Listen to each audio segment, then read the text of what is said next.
Hi guys, I am doctor Diwakar Rai और आज हम लोग गाइज बात करने जा रहे हैं हाईएस्ट कोर्सेज की, यानी कोर्स बेटर देन एमबीबीएस या career option other than MBBS. Guys जिनको देखो सबके जुबान में एक ही नाम होता है, एमबीबीएस करना है, एमबीबीएस करना है, एमबीबीएस करना है, एमबीबीएस बेस्ट है, एमबीबीएस बेस्ट है, एमबीबीएस बेस्ट है। हर आदमी का एक अलग एक्सप्रेशन होता है। एमबीबीएस बढ़िया है, बीएमएस ऐसे मुंह लटका लेते हैं जैसे लगता है कि कुछ है ही नहीं, लेकिन गाइज ऐसा नहीं है। मैं उसी चीज़ को बताने की मैं कोशिश कर रहा हूँ आप सबके बीच में। गाइज एमबीबीएस बेटर है, नो डाउट। बीएमएस बेटर है, नो डाउट।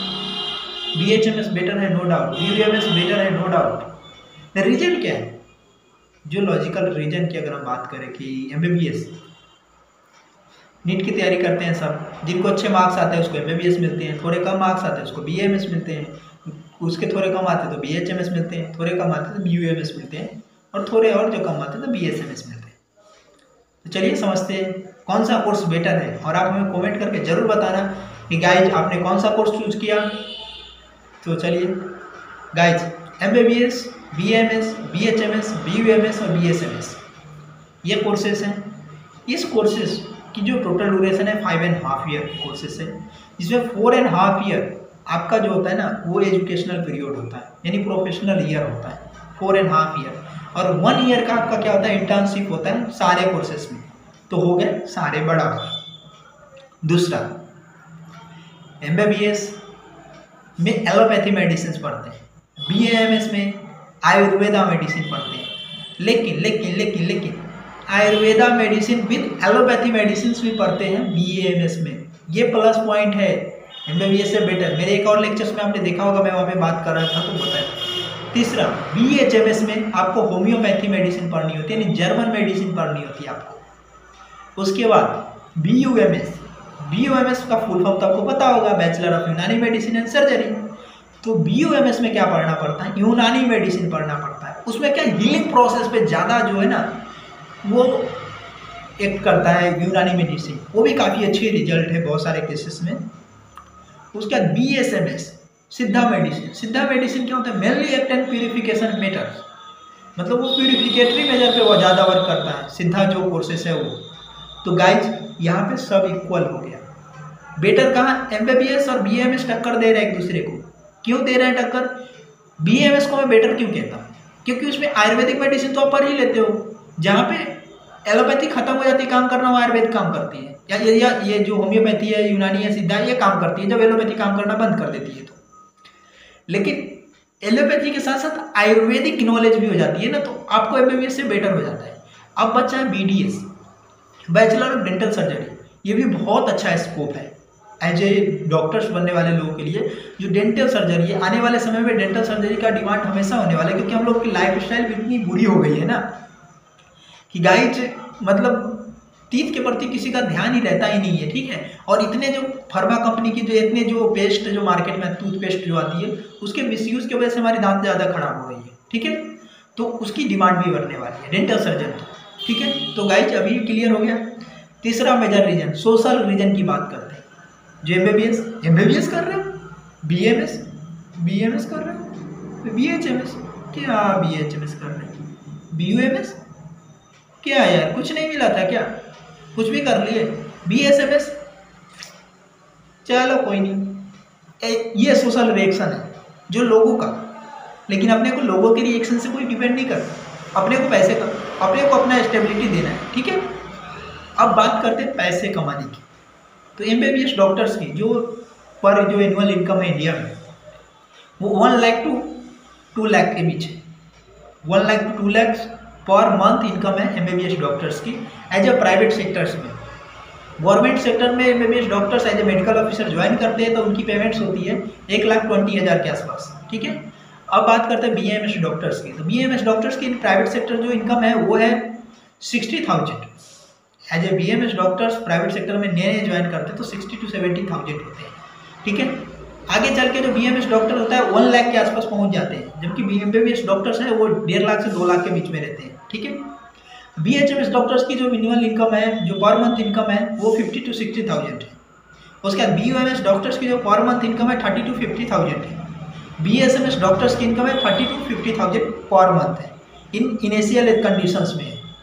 गाइज ये जो पर मंथ जो मैंने बताया, ये ऑन एवरेज बताया, एक जो न्यूज चैनल से उन्होंने पब्लिश किया था, डॉक्टर्स की इनकम के नाम से एक पब्लिकेशन एडिशन आई थी, उसमें बताया गया था कि कितनी इंडिया के डॉक्टर्स कौन किस किस पैथी के डॉक्टर्स कमाते हैं, वही का डाटा मैंने उठा के आपको बताया। अब गाइज ये पैसे जो 1 से 1.5 लाख कमाते हैं, या 1 से 2 लाख कमाते हैं, या 60,000 से 1 लाख रुपए कमाते हैं BMS डॉक्टर या अदर डॉक्टर्स, वो आपके काबिलियत पे डिपेंड करता है, आप कितने काबिल हो। जितना ज़्यादा आपके पास नॉलेज होगा उतना ज़्यादा आपकी पेमेंट्स होगी। अब गाइज बात करते हैं मैकेनिज्म ऑफ मेडिसिन एक्शन पे, मैंने बात कर लिया। अब गाइज बात करते हैं फ्यूचर स्कोप की। MBBS डॉक्टर्स को अगर कहीं को अपना क्लिनिक खोल के बैठे ना, तो कोई उनके यहाँ दिखाने नहीं जाएगा। अभी का जो टाइम हो गया ना गाइज, सब स्पेशलिटी खोजते हैं। अगर किसी को हार्ट की प्रॉब्लम है तो कार्डियोलॉजिस्ट के पास जाएंगे, सिंपल MBBS डॉक्टर के पास नहीं जाएंगे। किसी को डाइजेस्टिव प्रॉब्लम है तो गैस्ट्रोलॉजिस्ट के पास पहुंचेंगे, जनरल फिजिशियन के पास नहीं पहुंचेंगे। तो गाइज अगर आप MBBS करते हो तो आपको MD-MS एकदम मस्ट है करना, अच्छे पैसे और अच्छे कमाने के लिए। नहीं तो आप MBBS करके भी 30-40 हज़ार रुपये महीने ही कमाओगे, दिन भर में 5 पेशेंट देखोगे और बैठे ही रहोगे, ये स्थिति है। अब गाइज BAMS की एक सुपरियरिटी क्या है कि अगर आप BAMS करते हो तो आपको MD-MS करने की ज़रूरत नहीं है। MD-MS करने की ज़रूरत नहीं है। अगर करते हो तो आपकी थोड़ी पेमेंट बढ़ जाती है। जैसे MBBS वाले का MD-MS करने का पेमेंट डबल होती है, वैसे BAMS वाले का भी पेमेंट डबल होती है, ठीक है। लेकिन अगर आप MD-MS नहीं भी कर पाते हो तो भी एज ए गुड डॉक्टर्स आप प्रैक्टिस कर सकते हो। कहीं भी आप BAMS का बोर्ड लगाते हो आयुर्वेदिक डॉक्टर्स का, तो लोग ये नहीं पूछते इनकी स्पेशलिटी क्या है, वो सिर्फ ये पूछते हैं, ये देखते हैं आयुर्वेदिक डॉक्टर्स है ना, तो हम इनके यहाँ जाएंगे ट्रीटमेंट लेने के लिए। हाँ, मेडिकल ऑफिसर बनने के लिए आपको MD-MS करना जरूरी है। अब बात करते हैं BHMS की। BHMS में भी गाइज आपको MD-MS करने की कोई खास जरूरत नहीं है। BUMS में भी सेम कंसेप्ट है। अगर MD-MS नहीं करते हो तो क्लिनिक लेवल में आप अच्छा चल जाओगे, लेकिन आपको मेडिकल ऑफिसर बनने के लिए आपको आइस कोर्सेस है, चाहे BSMS है, तो आपको करने पड़ेंगे। BDS करने के बाद आपको MDS करने की विशेष ज़रूरत नहीं है। क्यों ज़रूरत नहीं है कि BDS करने के बाद MDS में कुछ ज़्यादा स्कोप बढ़ता नहीं, तो आप BDS करके आप अपने क्लिनिक चला सकते हो। अगर आपको प्रोफेसर बनना है तो आप MDS करो, गाइज ओके। उसके बाद बात करते हैं जो सिलेबस, जो मेडिसिन के इफेक्ट की। तो जो मॉडर्न मेडिसिन है, चाहे MBBS और BDS की जो मेडिसिन होती है, एलोपैथी मेडिसिन होती है, उसकी हर एक मेडिसिन या तो हेपाटोटॉक्सिक इफेक्ट करती है, या फिर किडनी पे इफेक्ट करती है, न्यूरोटॉक्सिक इफेक्ट करती है, ठीक है। मतलब कुछ ना कुछ उसके साइड इफेक्ट है, क्योंकि उसको डिटॉक्सिफाई करने का जो मेजर ऑर्गन है, जो भी मेडिसिन हम लेते हैं उसको डिटॉक्सिफाई करने का जो मेजर जो ऑर्गन है वो लीवर है। और उनकी जितनी भी, चाहे NSAID है, नॉन स्टेरॉइडल जो ड्रग्स है, चाहे पेन किलर है, चाहे एनेस्थेटिक्स यूज करते हैं आप, चाहे जो एंटीपायरेटिक्स ड्रग्स यूज करते हैं, चाहे कोई भी ड्रग्स आप यूज करते हैं ना, इवन आप एक सिंपल एट्रोपिन भी यूज करते हैं ना, या इवन पैरासीटामोल भी यूज करते हैं ना, या फिर कोई भी ड्रग्स यूज करते हैं, चाहे अल्फा ब्लॉकर ड्रग्स यूज करते हैं, चाहे बीटा ब्लॉकर ड्रग्स यूज करते हैं, चाहे आप कोई भी ड्रग्स यूज करते हैं ना, मॉडर्न की एलोपैथी की जो ड्रग्स यूज करते हैं उसके साइड इफेक्ट हैं। ये एलोपैथी डॉक्टर्स भी एक्सेप्ट करते हैं, मैं नहीं कह रहा, एलोपैथी डॉक्टर्स भी एक्सेप्ट करते हैं। लेकिन आयुर्वेद की मोर देन 95 ड्रग्स है, 95% ड्रग्स है जिसकी कोई साइड इफेक्ट नहीं है, 0% side effect of 95% drugs. Only 5% जो आयुर्वेदिक ड्रग्स है जिनके कुछ साइड इफेक्ट्स है। उसके साइड इफेक्ट्स है, वो भी उसके साइड इफेक्ट को न्यूट्रलाइज करने के लिए जो प्यूरिफिकेशन प्रोसेस होता है, शोधन प्रोसेस होता है, वो करते हैं डॉक्टर्स, ताकि उसके साइड इफेक्ट को जीरो करा जाए, ठीक है। तो बहुत रेयर ड्रग्स है जिसकी साइड इफेक्ट्स है। ऐसा नहीं कि कोई ड्रग्स है ही नहीं आयुर्वेद में जिसकी साइड इफेक्ट नहीं है, ये मान्यता आप हटा दीजिए अपने माइंड से। आयुर्वेद में भी कुछ ड्रग्स है जिसके साइड इफेक्ट्स है, जैसे चंद्रप्रभा बटी है, आरोग्यवर्धिनी बटी है, तो इन सब में भी साइड इफेक्ट्स है, क्योंकि इसके जो मेटली कॉन्स्टिट्यूटेड है उसके साइड इफेक्ट्स है हमारे बॉडी में। अब बात करते हैं BHMS की। होम्योपैथी की सबसे बड़ी श्रेष्ठता है कि इसकी जो ड्रग्स होती है वो पोटेंसी पे एक्ट करती है, ठीक है। तो अलग अलग पोटेंसी को हम अगर ऐड करते हैं और उसको जब ऐड करके जब बनाते हैं ना जो ड्रग्स, तो वो काफ़ी अच्छा काम करती है, ठीक है। लेकिन उसके भी साइड इफेक्ट 0 है, ऐसा लोग कहते हैं। लेकिन जहाँ तक कि मेरे जानकारी के अकॉर्डिंग है कि होम्योपैथी मेडिसिन में भी साइड इफेक्ट्स है।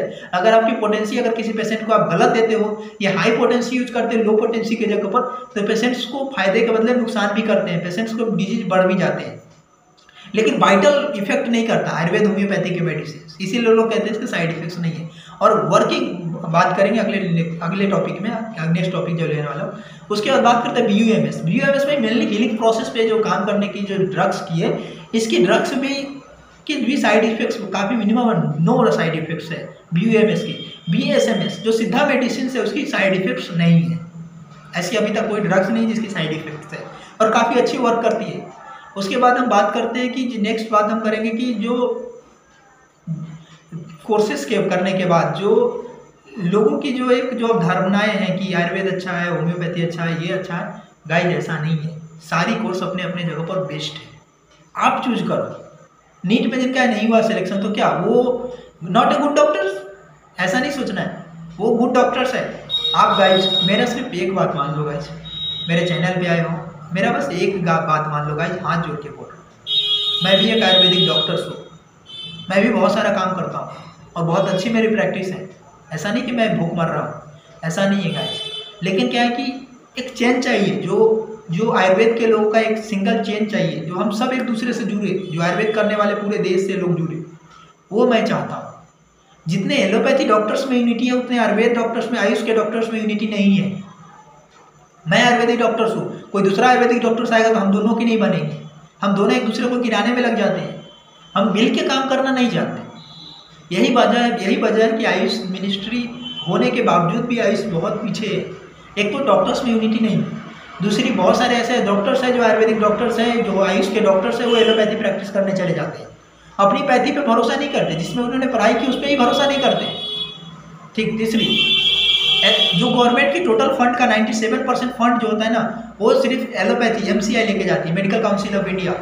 जो MBBS वाले हैं उनके पास चले जाते हैं। 3% ही फंड जो होती है वो आयुर्वेद और होम्योपैथी, यूनानी और सिद्धा वाले के पास बचता है।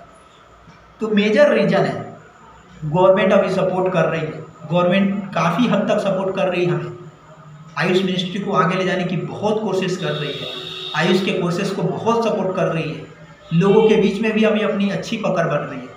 तो गाइज अगर आपने नीट का एग्जाम दिया है, नंबर कम आ रहे हैं, तो मुंह लटका के बैठने की जरूरत नहीं है, चेहरे पे मुस्कुराहट लाओ और एडमिशन लो आयुष के किसी भी कोर्सेज में, उसमें जी जान लगा दो, अपना बेस्ट दो।